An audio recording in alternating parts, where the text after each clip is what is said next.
bantah. Karena Pak Jokowi menyampaikan menyebut nama Dokter Tifa. Saya Apakah nggak setuju, Dokter Tifa Dokter. mau melakukan restoratif justice? Saya mengatakan tidak, karena Dokter Tifa ini mulutnya sangat merusak gitu.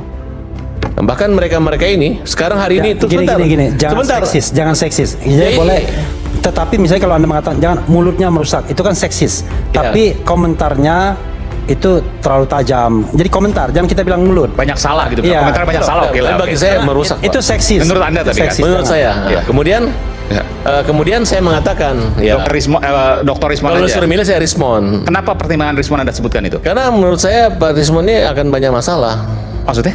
Ya dia permasalah hukum yang kita tahu bahwa Dr. Rismon itu adalah yang dalam waktu. Ya kenapa perlu di restoratif justice? Ini menyangkut nurani saya aja gitu. Iya. Kan ditanya. Kasihan maksudnya Anda. Ya, dibanding yang lain-lain mending Rismon. Karena paling kalau menurut Anda paling banyak kesalahannya. Kan jelas ya saya anggap Pendukung Jokowi, Farhad Abbas, kembali menjadi sorotan publik setelah pernyataannya justru dinilai memperlemah posisi kubu Jokowi dalam polemik hukum yang sedang berjalan. Alih-alih memperkuat pembelaan, Farhad secara terbuka mengakui bahwa dirinya lah yang mengajak para tersangka untuk menempuh jalur restoratif justice. Farhad bahkan menuding adanya salah satu tersangka berinisial Dr. T yang disebut-sebut bersedia melakukan restoratif justice, namun dengan syarat meminta bayaran.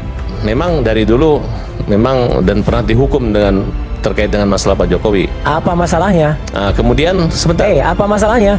Ya Bapak saya dihukum kenapa? Lah ya apa masalahnya? Ya itu aja yang nggak ada kaitan ke Pak Jokowi dong. Nggak ada masalahnya, nggak usah ngomong kamu. Nggak ada kaitan ke Pak Jokowi. Maksudnya hukuman apa? Iya. Iya dari dulu memang sifat kebenciannya permusuhan Pak Jokowi, kemudian gambar stupa dan lain sebagainya. Lah ini juga ngaco ini, gambar stupanya punya siapa? Oke, Iya apa? Tahu nggak kamu? Ya Gambar sebentar, stupanya saya siapa akan yang gambar? lanjutkan sebentar. Ini orang Yang ngaco jelas ini, Bapak orang udah ngaco pernah kayak gini terhukum. udah. Pernah dihukum pasal Terus-terusan 6 ini sebar Kemudian- hoax ini. Nggak akan dan- ada dan dokter pura-pura Tifa sakit. dan respon itu Dan nggak ada. pura-pura sakit. Nggak ada, itu ngaco ini. Orang kayak Nggak gini akan ada bohong Mas Roy. ini. Nggak akan ada. Bentar. Nggak akan ada restoratif Saya justice akan- di antara akan kita. Saya tidak menyinggung nama dia restoratif justice. Lah ya, Saya memang kalau mengatakan saya tidak nggak ada. mungkin. Kamu Oke. beraninya nyerang orang yang nggak hadir. Mereka menunjukkan Ini rasa pengecut ketakutan ini. mereka Dr. dengan Rismon, cara Dr. Tifa nggak ada di sini, melakukan diserang. ujian Serang saya uji coba. material ke Mahkamah Konstitusi. Serang saya. Mungkin Ayo. jika sudah tidak ada lagi Kacau. jalan, mungkin mereka Beraninya akan cuma cari sama dukun. mama ini. Mereka akan cari dukun yang bisa menghentikan perkara Ini ini. dukun lagi nih, Saking stresnya, aduh gitu. pikirannya. Saking stresnya mereka mungkin akan cari dukun. Karena Aduh. melalui Mahkamah Konstitusi yang Kayak diprediksi gini akan ngaco banget ini. gagal dan kalah. Oke, kita balik. Ini Dan cuma- mereka dalam waktu dekat ini tidak loh, menyadari Pak Hatu kayak gini loh. bahwa Nih, kayak P19 tuyul itu akan membuat Nih, mereka tuyul semakin ini. ketakutan. Aduh. Bagi saya itu Tuyul adalah ini.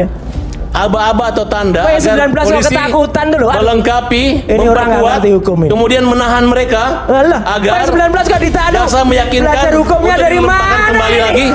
Ini loh. Bisa, untuk P19 dilimpahkan itu ke- dikembalikan. Iya. Ke Aduh. kejaksaan. Saya Ini mau tanya orang Anda. hukum gak ngerti hukum, ini belajar hukum. Saya pertanyaan Anda, Bang. Pernyataan ini sontak menuai kritik karena dinilai sembrono dan membuka dugaan praktek lobi-lobi di balik proses hukum. Tak berhenti di situ, Farhad juga mengaku telah mengusulkan langsung kepada Jokowi agar Rismon di restoratif justice. Alasannya, menurut Farhad, Rismon memiliki banyak persoalan hukum. Pengakuan ini justru dianggap memperkuat asumsi bahwa pendekatan damai tersebut bukan datang dari inisiatif para tersangka, melainkan didorong secara aktif oleh pihak yang berada di lingkaran pendukung Jokowi. Pernyataan Farhad Abbas ini dinilai kontraproduktif karena mempertegas kesan bahwa kubu Jokowi tidak percaya diri menghadapi proses pengadilan terbuka, termasuk pembuktian dengan menunjukkan ijazah secara langsung di hadapan majelis hakim. Waktu itu Pak Jokowi bertanya seperti itu. Iya, bertanya seperti itu. Siapa yang mau RJ Bahkan lagi? Pak Jokowi menyebutkan apakah dokter T. Dokter Tifa, oke saya sebutkan aja. Ya. Terus Atau saya katakan, Pak Jokowi menyampaikan itu. iya, 2 kali dia sebut nama itu. Apakah Dokter Tifa? Ya, saya nggak tahu ada apa di belakang itu. Ada yang kedua selain Dokter Yang Tifa? kedua saya bilang kalau bisa dimaafkan Rismon. Oke. Ya kenapa? Karena bagi saya Rismon ini adalah penjahat. Nah, dia ada kesalahan. Pertama dokter palsu, masalah ijazah ataupun pendidikannya palsu, bahkan sempat mengaku meninggal dunia untuk menghindari pengembalian uang dari beasiswa. Nah, itu saya punya, karena saya sebagai Orangnya ketua nggak LSM usah- Hajar nggak usah Indonesia. gibah lah Tapi orangnya. ada pengacara nanti bisa Ya. jelasin. Apa Dokter Tifa? Pak Jokowi menyampaikan apakah Dokter Tifa mau RJ? Bukan, maksudnya disebutkan tidak secara tegas mengatakan, tapi menurut kelompok mereka ya ada kecenderungan bahwa orang yang paling pertama akan minta restoratif itu adalah Dokter Tifa. Bukan, kan ini Anda bicara dengan Pak Jokowi kan? Iya, Pak Jokowi menyampaikan apa? kan menanyakan siapa lagi yang mau kamu yang bisa ya kita lakukan upaya restoratif justice. Nah, memang terucap kalimat Dr. Tifa oleh Pak Jokowi. oleh Pak Jokowi. Di situ saya Oke, berpikir, ini menarik nih, baru pertama kali. saya berpikir apakah udah ada? Wacana restoratif justice yang terus diungkit dianggap sebagai upaya menghindari pembuktian substansi perkara. Pengakuan Farhad Abbas merupakan bukti yang terang bahwa telah terjadi manuver dan lobi-lobi agar para tersangka mau berdamai melalui skema restoratif justice kepada Jokowi. Pernyataan Farhad justru membuka tabir tekanan moral yang diarahkan kepada pihak-pihak yang sedang berperkara. Dengan blunder ini, Farhad Abbas bukan hanya menuai kritik dari kubu berseberangan, tetapi juga dinilai mempermalukan barisan pendukung Jokowi sendiri. Alih-alih meredam polemik, pernyataannya justru memperkuat dugaan publik bahwa jalur hukum sedang dihindari, bukan dihadapi secara terbuka dan transparan. Kalau Ini tidak ada kacau seperti ini. itu mana mungkin Ini mereka ngaco ini. jualan teriak-teriak, ngejek-ngejek orang dan menghina-hina Pak Jokowi. Betul nggak? Enggak lah. Ikut Coba, jualan coba. buku nggak? Itu di depan. Nggak, ini harus fair juga. Tapi Harus jawab. ini loh, ini. Aiman, Muter-muter banyak jauh. hal yang harus saya jawab ya. Iya, Ini nanti saya ngaco kasih. banget. Belum selesai. Gue Silakan. ngomong Ini supaya sekalian jawab. Nanti Ini sebentar. Farhad ini Karena ngocok kemarin- banget ini. Karena Anda menyampaikan nanti saya beri kesempatan. Siapa Bu Mary betul ya? Sebentar, kok nggak nyala. Jokowi nggak ada hubungan. Bentar. Belum on. Cek coba. Nah, Oke, ya. silakan. Oke. Apa tadi dibilang kami jual buku? Memang kami jual buku karena itu salah satu bentuk kami untuk syiar, untuk kebenaran. Bukan komisi yang kami cari. Berarti Bu, kan bentar. Buat ini Nggak, Jokowi. saya mau tanya Bu, udah berapa buku yang Anda jual? Banyak. Saya udah beberapa ratus lah. Beberapa ratus. Iya. Berapa pendapatannya? Boleh nggak saya tanya itu? Boleh aja, kan itu kan wajar. Iya, kan buku pasti ada untuk Pasti ada. penerbit, tapi komisi ke Anda berapa? Buku yang mana dulu? Ya semua buku kaitan ke kasus ini. Enggak, ada 2 buku, JWP sama Gibran Oke, Endgame. JWP sama Gibran Endgame. Kalau JWP itu 10%, Mas. Jadi itu nggak ada artinya, Mas. Iya, berapa? Ada sebutan aja berapa kira-kira itu yang Anda dapatkan? Komisinya Ya, dikit lah, Mas, dibanding dengan Nggak banyak, Mas, berapa? Mas. 1 juta misalnya total. Lebih. 10 juta. Oh, nggak nyampe. Oh, ya artinya kalau Nyampe, buat kecil sekali. sekian bulan nggak ada artinya, Mas. Mas Farhad. Aiman, Ya itu yang nampak. Untuk Belum lagi diketahui. orang di belakangnya kan. Bentar, itu Mas yang Aiman. nampak. Siapa yang menggerakkan? Siapa membiayai nasi Siapa yang bungkusnya? Siapa yang menggerakkan? membiayakan? Mas Aiman, untuk diketahui, Bang Farhad ini berapa kali telepon saya loh. Kenapa? Mungkin dipikirnya, berapa kali ngajak saya ke tempat Jokowi? Ngapain saya ke rumah Jokowi? Nah, dia ngarang Ngaku! aja. Saya Ngaku! punya data komunikasi dengan dia untuk kepentingan apa? Iya. Gak pernah saya ngajak dia ke Jokowi. Ah, iya, Pengen dosa telepon. lo, Mas, Tapi saya dosa jelaskan, lo. saya mengajak kalian semua yang mengingat Pak Jokowi, ayo ke Solo, minta maaf. Kenapa? Kamu minta maaf sama Jokowi. Resiko Ngapain? penjara, kasihan keluarga kalian, karena sudah sangat menghina aja. Karena menyangkut perkara Pak Jokowi ini gampang, Mas. Kalau mereka mengatakan ini adalah pencemaran nama baik ataupun ijazah, saya katakan pencemaran nama baik. Sono dengan tajam mencecar klaim Farhad Abbas yang menuding bahwa pihak-pihak yang ingin berdamai dengan Jokowi memiliki motif tersembunyi, yakni mengharapkan uang maupun jabatan. Menurut Aiman, tudingan tersebut sama sekali tidak masuk akal dan tidak didukung fakta. Aiman pun langsung melontarkan pertanyaan mendasar, siapa yang pernah meminta uang atau jabatan itu? Pertanyaan tersebut justru membuat Farhad terdiam. Ia tidak mampu menyebut satu nama pun, tidak juga menghadirkan bukti konkret untuk menguatkan ucapannya. Anda mau ceritakan soal itu? Oh enggak, jadi gini, di bayang-bayang mereka ini menganggapnya ini, kalau ini selesai, ijazah ini selesai, aman gitu. Jadi siapa yang paling galak itu mendapat tawaran tertinggi gitu. Nah, di mimpi mereka ini ya, seolah-olah Pak Jokowi ini masih memiliki kekuasaan, seolah-olah bisa menempatkan jabatan-jabatan tertentu. Ini imajinasi Anda atau Anda dapat informasi? Mereka, Hah? mereka yang punya imajinasi dan itu dan itu terjadi. Maksudnya gimana? Mereka punya imajinasi. Ya. Mereka, Anda Tapi mendengar langsung setelah dari saya mereka. melihat Pak Jokowi sampai Bukan. ajudan, Ini penting, karena ini jangan jadi fitnah. Apakah ini imajinasi Anda atau mereka sempat mengatakan itu kepada Anda? kenapa mau tahu? Alih-alih menjawab, Farhad terlihat berputar-putar dengan penjelasan normatif yang tidak menjawab substansi. Melihat kebutuhan itu, Aiman kemudian menarik kesimpulan tegas. Ia menegaskan bahwa isu soal harapan uang dan jabatan bukanlah berasal dari para tersangka atau pihak yang ingin berdamai, melainkan murni asumsi dan imajinasi Farhad Abbas sendiri. Kesimpulan Aiman tersebut seketika memperjelas bahwa tudingan Farhad berdiri di atas dugaan sepihak, bukan fakta yang dapat dipertanggungjawabkan. Di segmen lain, Aiman kembali menunjukkan sikap tegasnya dengan memperingatkan keras Farhad Abbas atas pernyataan yang dinilainya sangat tidak elok dan berbahaya. Aiman menyoroti ucapan Farhad yang menyebut Roy Suryo akan melakukan bunuh diri apabila percobaan uji materi yang diajukan nantinya ditolak oleh Mahkamah Konstitusi. Menurut Aiman, pernyataan tersebut sama sekali tidak pantas diungkapkan ke ruang publik. Ia menegaskan bahwa isu bunuh diri bukan bahan spekulasi apalagi alat retorika dalam debat hukum dan politik. Aiman kemudian meluruskan bahwa ucapan Farhad itu berpotensi menimbulkan tafsir keliru, sekaligus menjadi contoh buruk bagi masyarakat Indonesia yang menonton. Sebagai bentuk tanggung jawab moral dan profesionalisme, Aiman dengan tegas menyatakan menarik pernyataan tersebut dari program yang dipandunya. Ia menegaskan bahwa acara tersebut tidak boleh menjadi ruang normalisasi ucapan yang berbahaya dan tidak berempati. Terlebih, jika menyangkut nyawa seseorang, sikap Aiman ini menegaskan posisi host bukan sekedar moderator, tetapi juga penjaga etika dalam diskursus publik. Tabas juga secara terbuka mengajak para tersangka agar berdamai dengan Jokowi dengan disertai iming-iming tertentu. Ajakan tersebut disampaikan secara gamblang di ruang publik sehingga memunculkan kesan kuat adanya tawaran jalan khusus di luar mekanisme hukum yang semestinya berlaku. Pernyataan Farhad ini menuai sorotan tajam karena dinilai merusak sendi proses penegakan hukum di Indonesia. Upaya mengarahkan perkara hukum ke jalur damai melalui lobi-lobi tertentu dianggap mencederai asas keadilan dan kesetaraan di hadapan hukum. Alih-alih membiarkan proses berjalan sesuai aturan, ajakan tersebut justru membuka ruang transaksi kepentingan yang berpotensi menekan para pihak secara tidak langsung. Sekarang ini Mas Aiman, saya bisa buktikan banyak yang namanya broker kayak Farhad ini nawar-nawarin mau RJ nggak, mau RJ nggak. Iya, karena ada yang sukses inisialnya R. Ya itu gimana? Gini, Ya. masa Darmizal aja yang bisa bawa Egy ke Nah, Saya kan terang-terangan. Sebentar. Saya terang-terangan Oke, gantian bahwa ya, mereka gantian. saya nawarin RJ. Kenapa? Karena Rustam saya kenal. Saya makan nelpon Herman Kadir, udahlah. Kalau Bentar. malu, Kenapa Iya. Anda sebutkan kita RJ aja. istilahnya broker? broker karena ini ada buktinya bahwa ada WA, ini WA loh, berani WA dan nomornya sudah saya periksa end-to-end encryption-nya ke Mas Gafur. Ternyata dia salah satu tim relawannya Jokowi. Ya, dia menawarkan kalau mau mari kita ketemu ngopi-ngopi dan menawarkan sesuatu. Artinya itu uang haram itu. Sebut aja. Ditawarkan. Nanti saya sebut aja. ya. Jadi misalnya gini, bentar. Broker itu Motivasi menawarkan RJ ketemu Pak kalian. Jokowi Ya, untuk supaya mendapatkan dia- RJ, ya, supaya lalu kemudian dia yang dapat- bersangkutan dapat uang. Iya.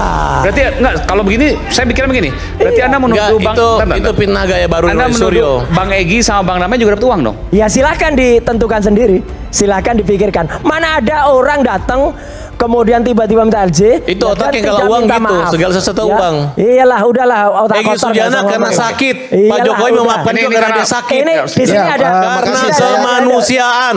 Oke. Mas Farhad. Ya. Anda pernah nggak, ini saya buka aja, Anda pernah nggak mengajukan diri ke TPUA untuk menjadi lawyer kami tapi ditolak? Tidak pernah. Ini Tidak pernah. bohong. Tidak pernah. Bohong. Mana? Bohong. Mana buktinya mana? Siapa? Ya, tuh ada itu. Nah, saksi. ini baru kenal saya nih. Itu. Rustam. Pak Rustam silakan. Rustam, saya tidak pernah ketemu kau, barusan kemarin. Enggak Pak, enggak usah macet. Pakai mikrofon aja. Pakai mic, Saya pakai kasih mic. mikrofon. Pakai mic. Ada. Jadi karena ditolak Saya oleh bukan. tim, terus Rustam, kemudian apa? sekarang Ini geser. orang baru ketemu kemarin, dengar dulu. Ini orang baru ketemu kemarin, katanya Yes. dia orang dari Ternate, kenal Yo, saya. betul. Gak pernah, ya. Tapi saya nggak pernah minta kerjaan sama dia. Minta kerjaan, emang lo siapa minta kerjaan sama gua? Ya itu udah, salah kan? Gile kali. Ya udah, stop dulu, Pak. Enggak, Saya enggak, musik stop. ini. Saya mau Udah, kamu bersaksi stop kok. aja enggak? Ini Enggak. klarifikasi Pak Enggak, Roy enggak. Suryo bahwa Saya saya minta mengajak sumpah kerjaan. Al-Quran yang namanya Farhad Nah, Abbas. itu salah.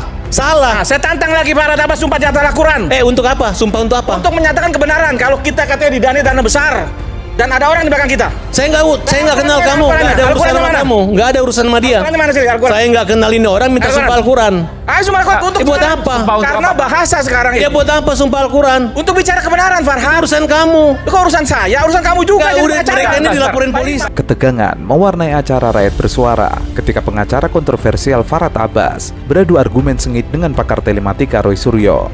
Debat awalnya dimulai oleh Farhad Abbas yang mencecar Roy Suryo dengan pertanyaan alamat rumah. Namun, keadaan berbalik drastis ketika Roy Suryo melontarkan pertanyaan yang membuat Farhad terpojok dan kelabakan menjawab. Anda mau ngomong? Mau ngomong apa? Nggak nyambung, Bicara nanti apa? malu loh kamu. Kan tadi pernyataan Pak Bukan, Roy ini Suryo, Pak Roy Suryo bilang ingin ikut di gue minta TPUA. kerjaan sama lu. Ijazah mau ikut di TPUA. Nggak pernah. Oke. Anda mau Sumpah menyampaikan apa? apa? Mau menyatakan bahwasanya Ibu Kurnia pernah bicara itu juga. Rustam, Itu Farhad Abbas pernah mau ikut-ikutan jadi pengacara di TPUA, tapi kita tolak. Ibu Kurnia ngomong begitu dengan saya. Kurnia saya nggak kenal, Ibu Kurnia mana? Alah. Oke, Jahat kali mulut kau ya. Jangan ngarang-ngarang, malu kamu sana. Kau yang malu. Udah, baik, nggak ada kaitan Kau itu. yang malu Farhad. Nggak ada. Hei. Nggak ada itu ngarang aja. Pekerjaan apa itu ngarang aja itu. Dia pengen masuk TV itu. Oke. Sejak awal acara, Farhad Abbas terlihat agresif dengan terus-menerus mencecar Roy Suryo terkait sikap dan pertanyaannya soal keaslian ijazah Jokowi. Farhad bahkan menyebut Roy Suryo sebagai sosok yang tidak konsisten dan hanya mencari panggung. Namun, dalam satu momen yang mengejutkan, Roy Suryo dengan tenang membalikkan situasi dengan satu pertanyaan tajam. Ia meminta Farhad agar jujur. Bukankah dia sendiri pernah mencoba menawarkan diri menjadi pengacara TPUA, tapi ditolak oleh tim? Farhad Abbas langsung bereaksi dengan wajah kikuk. Ia membantah keras tudingan tersebut dan menyebutnya sebagai kabar buruk. Silakan. Kalian mau hadir nggak menghadapi sidangnya Pak Paiman? Nanti tunggu saja Nah, tanggalnya. kalau dipanggil polisi datang nggak? Oke, datang ya. Nanti Clear ya. tunggu saja. Oke. Bayangkan kalian lihat nih orang bertiga ini. Yang di tengah nginain Pak Jokowi teriak yang udah kayak pendemo sendiri loh. Demonya nggak tahu. Malu gua ngelihatnya. Terus Pak Suryo Yang mana itu? Yang mana ini? masalah mobil SMK. Ini Mobil SMK, ini udah jasa itu. SMK. Hah? SMK 6.000 kan? Ya, yang lu 6.000 teriak unit. jelas ini. Iya. SMK bisa itu dibuktikan saya itu, yang Nabi. nyopir, saya Iya. tahu pasti Yang sejarah nyopir, SMK. Pak Roy. Kamu bohong ini, wah. Orang ini bohong Enggak. terus ini. Bukan Konyol bohong. ini. Cara-cara Konyol ini, menghinanya. caranya Ya, konyol ini. kemudian Pak Jokowi itu yang satu nih, Ibu yang pakai jilbab nih. Pak Jokowi jelas kalau bagi saya Pak Jokowi itu sakitnya mungkin karena pakai obat skincare. Sama dia, mungkin. Iya kan mungkin. Dengar lu dulu. Gak usah lu ngomong ini bukan debat. Sama dia, bisanya dia ngomong ini kutukan Allah karena pemimpin masalah. Oh fitnah, Bayangin. fitnah. Ya, coba aja lihat ya. Fitnah ya. Ada beritanya. Fitnah. Ya saya udah, tidak pernah silakan bilang aja. begitu. Saya sebagai Ada. dokter ya Ya yang udah. profesional Berani ngomong gitu. memberikan saran secara Ya, sama kedokteran. aja. Sama aja itu Karena penilaian saya kita. khawatir dengan kesehatan Pak Joko Widodo. Ia mengatakan tidak benar dan ia mengaku tidak mengenal orang-orang di TPUA. Namun bantahan tersebut justru mengundang tawa dari beberapa narasumber dan penonton studio. Roy Suryo lalu menambahkan bahwa nama Farhad sempat disebut di internal TPUA, namun akhirnya tidak diproses karena dianggap tidak kredibel secara hukum maupun moral. Ya, dia nggak Jadi tahu saya sakit memberikan apa. Dia saran nggak tahu. rekomendasi profesional. Karena memang ada Ya, kebencian. Karena saya Bukan orang yang netral. Tidak ada Karena ada kebencian. sedikitpun. Dan sekarang Tidak ada. hadapi saja. Jadi Anda memfitnah. Hadapi saya aja, mengalami. proses akan menjadi Saya tersangka di tidak Polda pernah Metro mengatakan nanti. mengutuk Lawyer orang. kualitasnya kayak Wah, gini. ini ya Bukan Allah, persepsi ini orang. penilaian saya. Allah, ini lawyer. Orang ini siapa ya? Kita break. Bedel ini gimana? Kalian kan terlapor, sedangkan ahli kan ada pro justisia. Loh, kok ini nggak ada bukan dalam Ini soal nggak usah itu. diatur. Ini bukan soal soal ini itu. goblok banget Aduh, Ini goblok nggak apa-apa. Aduh, bodohnya bukan main. Itu gelar perkara khusus untuk di Bareskrim. Kami melapor, Mas. Kan ada jalurnya. Ada orang Silakan sebodoh lapor, ini, Mas. ya Silakan Allah. laporkan. Oke. Pak Roy Suryo saya bersaksi tidak di situ sehingga Pak Roy Suryo difitnah oleh yang melapor. Itu, lihat. Dan yang paling penting tidak boleh seorang rakyat tidak berdosa tidak bersalah difitnah. Oke. Amin. Tapi faktanya malam ini Pak Roy masih menghina Pak Jokowi. Bukan. Apanya yang menghina? Kalau seorang Jadi yang ijazahnya bukannya- palsu, bukan dugaan difitnah, ijazah Bu. palsu. Sebentar. Pak Bukan Rusardo terima. masih Apanya yang menghina? Ya kayak Tidak mempermalukan terima. dengan membuat Itu contoh. riset kok mempermalukan ini gimana Ya, sih? tapi kan sudah sebagai terlapor dan lagi naik. Enggak lah. Susah kalau orang nggak Jadi, boleh berpikir begini. cerdas.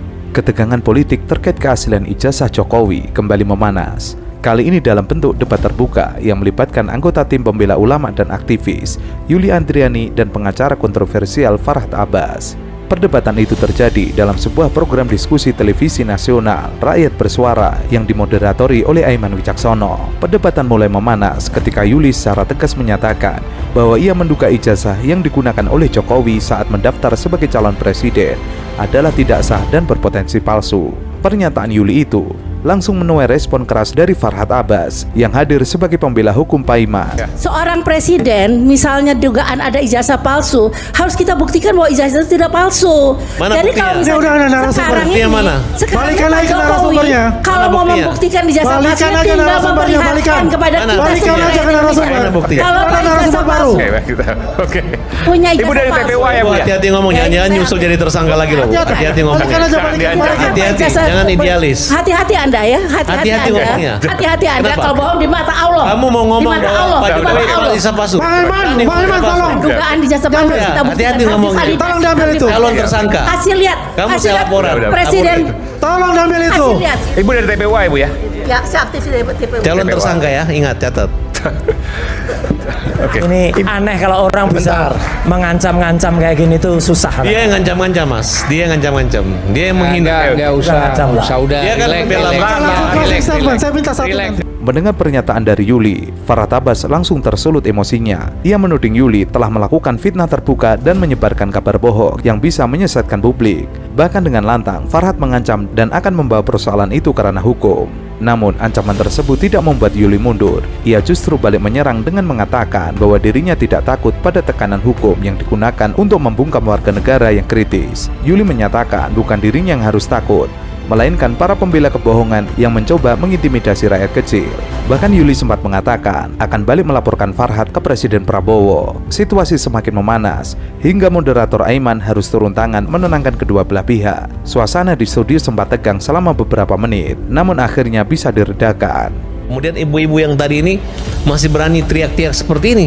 Sudah ada surat penyidikan loh, masih berani ibu-ibu ini ngomong itu ijazah palsu. Itu kan kelewatan tuh. Ini adalah orang yang hanya mengikuti dan mendapat informasi, tapi mereka dangkal banget pengetahuan tentang bukti, unsur masih dangkal banget gitu. Makanya hati-hati Bu ngomong seperti itu Bu. Hati-hati dalam mengajar kata Allah. Ya, itu udah ngomong Allah, ngapain ngomong sini? Ya kan? Ini adalah bukti ketika ibu melanggar hukum di wilayah hukum Indonesia, maka siap-siap untuk dilapor, Ya jangan siap-siap untuk masuk ngancam-ngancam penjara. ibu juga Mas. Bukan mengancam, karena hukum itu memang mengancam. Makanya saya mengingatkan, makanya saya bilang, Ibu mau ngomong apa "Obat tadi, Ibu?" sadar dan minta maaf. Nggak fair kalau saya nggak berikan kesempatan. Ibu Minta mau obat. Ibu? Enggak, saya mau balas nih. Iya, bentar. Saya bisa melaporkan kepada polisi. Enggak, oke, pinjam mic-nya dulu sebentar. Saya Ibu nggak bunyi. Namanya Farhad. Oke. Kalau saya merasa terancam, Lapor diancam aja. saya akan. Allah sudah mengatakan jangan mengancam. Saya mengingatkan itu kata Allah, sabda Allah, bukan kata Yuli. Saya sebagai Oh, Yuli. dilaporin karena Tapi kalau menghina tanpa Anda bukti. mengancam saya akan melaporkan Anda duluan. Saya akan Lapor aja. melapor ke Saya presiden ngancam sampai apa? semua presiden. Saya ngancam apa? DPR. Ya Anda mengancam nanti ke polisi. Saya merasa terancam Udah, ke polisi di pihak Anda. udah. Makanya Saya nggak ngancam Anda hati-hati mengancam. ngomong. Saya akan melaporkan Oke, Anda. Ibu udah nggak apa-apa, Farhad udah nggak usah, udah. Jadi biar clear aja lah. Oke.